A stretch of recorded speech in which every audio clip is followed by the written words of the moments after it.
Setelah kita menyimak tadi yang tentang bagaimana keadaan kita, bahwa hidayah itu ternyata dapat dicabut atas kehendak Allah, dan Allah mencabut itu karena memang Allah Maha menunjukkan, serta bagaimana kondisi hati yang kosong itu kemudian diisi dengan kegiatan-kegiatan yang menyesatkan.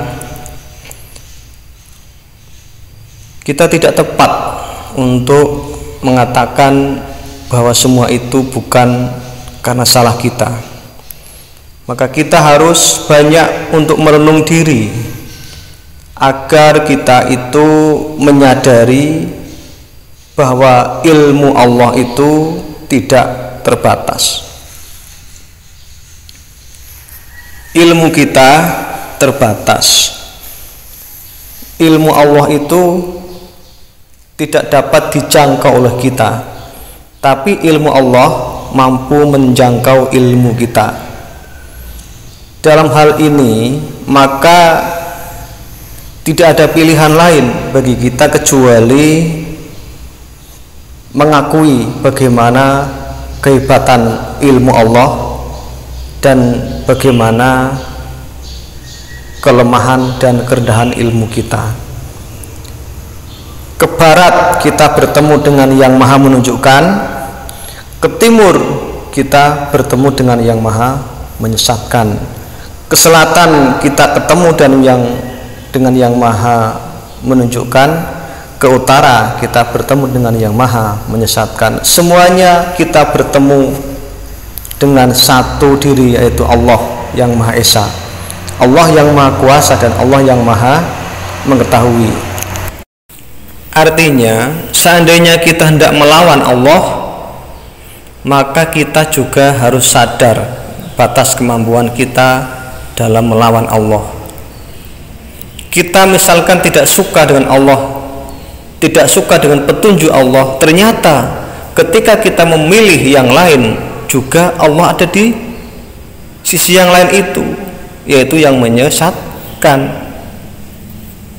Ketika kita tidak suka dengan petunjuk Allah, terus kita buang itu hidayah, kita kosongkan, kita isi dengan lain, ternyata Allah Maha tahu bahwa Allah sudah membuat rencana menyesatkan untuk kita.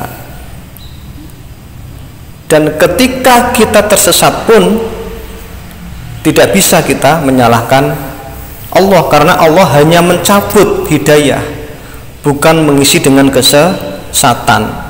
Yang mengisi dengan kesesatan atas kosongnya hati kita adalah kita sendiri, atau mungkin kegiatan atau aktivitas duniawi. Yang jelas bukan Allah itu. Jadi tidak tepat kalau kita itu protes maupun tidak menerima dengan keadaan ini. Inilah disebabkan oleh kita itu statusnya adalah makhluk diciptakan oleh Tuhan, ilmu terbatas, kemampuan terbatas, badan pun terbatas, umur usia kita pun terbatas, hidup kita pun terbatas, semuanya pun kita tergantung dari pemberian Allah. Kalau Allah nggak ngasih makan, kita nggak makan. Kalau Allah nggak ngasih kita kehidupan, kita juga akan mati. Kalau Allah nggak ngasih kita kesehatan, kita juga akan sakit.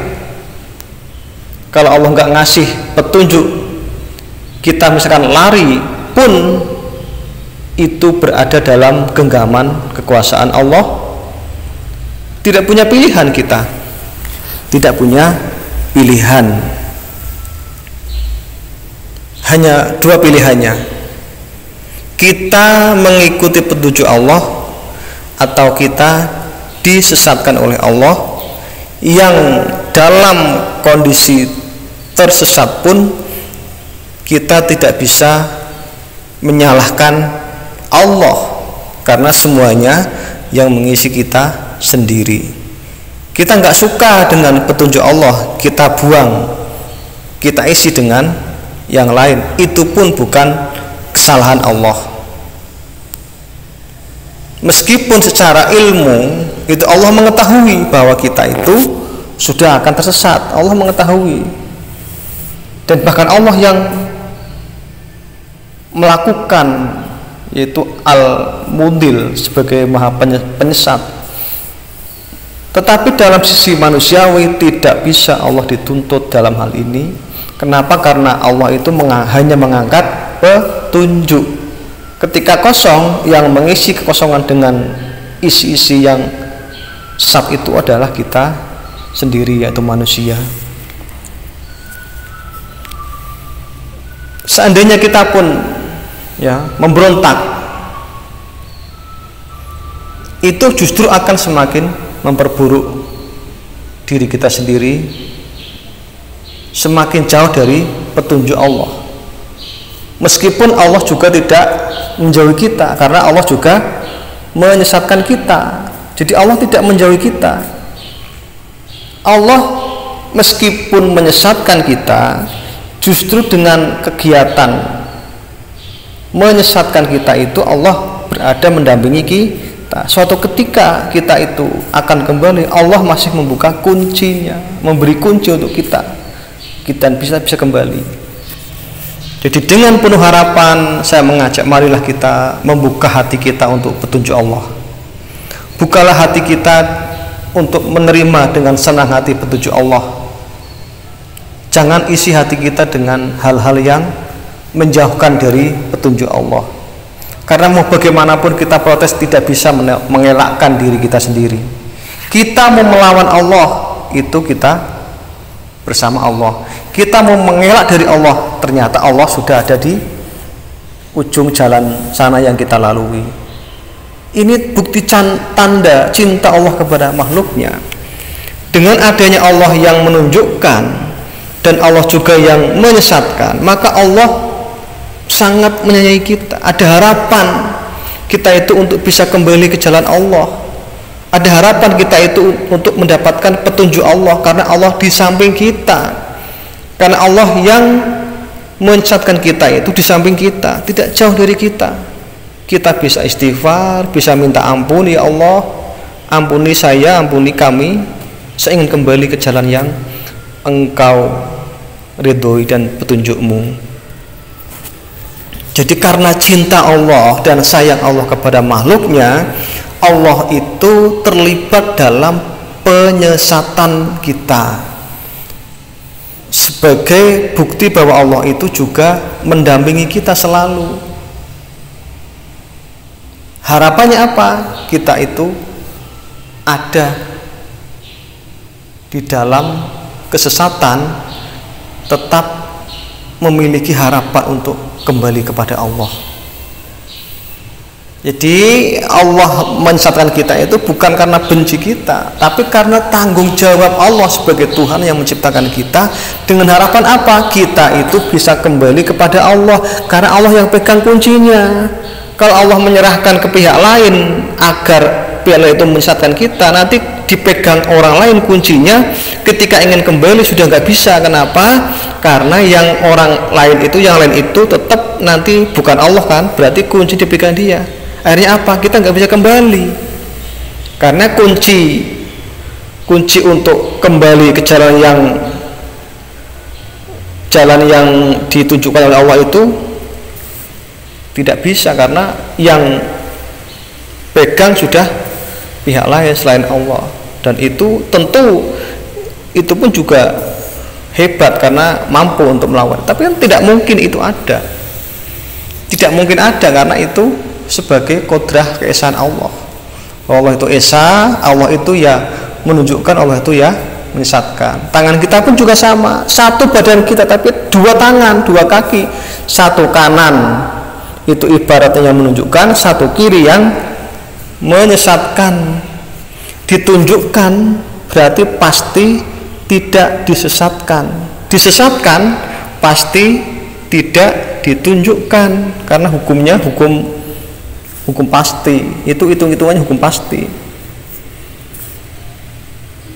Jangan kita menyalahkan Allah yang menyesatkan kita sekaligus juga menunjukkan kita. Kita pun juga sama, tangan kanan, tangan kiri. Karena tangan Allah yang kanan itu Al-Hadi, yaitu menunjuk. Tangan kiri itu Al-Mudil. Tidak mungkin bersama, tidak mungkin kebersamaan keadaannya. Karena kalau tangan kanan kiri kita itu bergerak semua ke depan, kaki kiri semuanya ke depan, ya bukan untuk sekedar intermezzo.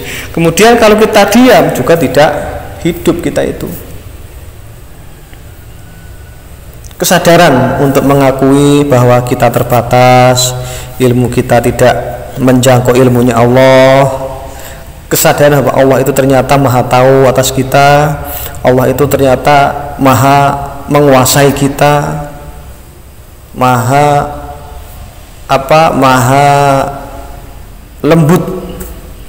Maha lembut itu maksudnya tidak nampak Allah itu menyesatkan kita, tapi ternyata Allah di samping kita, mendampingi kita agar kita bisa kembali. Kita bisa diharapkan kita kembali ke jalan Allah.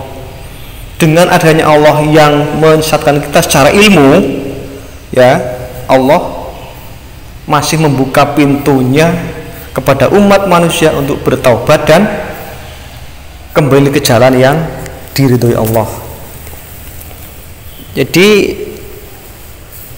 enak menjadi hamba yang pasrah itu, hamba yang takluk kepada kemahakuasaan Allah, hamba yang takluk kepada kemahailmuan Allah, hamba yang mengakui keesaan Allah, hamba yang mengakui kelemahan diri sendiri, hamba yang mengakui kehinaan diri sendiri, hamba yang mengakui kebodohannya karena ilmunya pun itu terbatas. Tidak ada jalan kecuali kita semuanya akan berhadapan dengan Allah. Lari ke timur, Allah ada di timur sebagai yang maha menunjukkan. Lari ke barat, Allah juga di barat sebagai yang maha menyesatkan. Lari ke atas juga sama, ke bawah juga sama. Mau kemana kita? Gak bisa lari, gak bisa menghindari diri, tidak bisa melarikan diri dari Allah, karena semuanya dikuasai Allah. Dunia putih yaitu petunjuk Allah menguasai, dunia hitam yaitu kesesatan Allah juga menguasai ilmunya. Tidak ada pilihan kecuali kita itu harus membuka hati kita agar hidayah itu tetap bisa di hati kita, maupun yang belum agar hidayah itu masuk dalam hati kita sehingga kita bisa selalu bersama Allah di jalan yang lurus. Ihdinas shiratal mustaqim, jalan yang lurus yaitu jalan yang diberi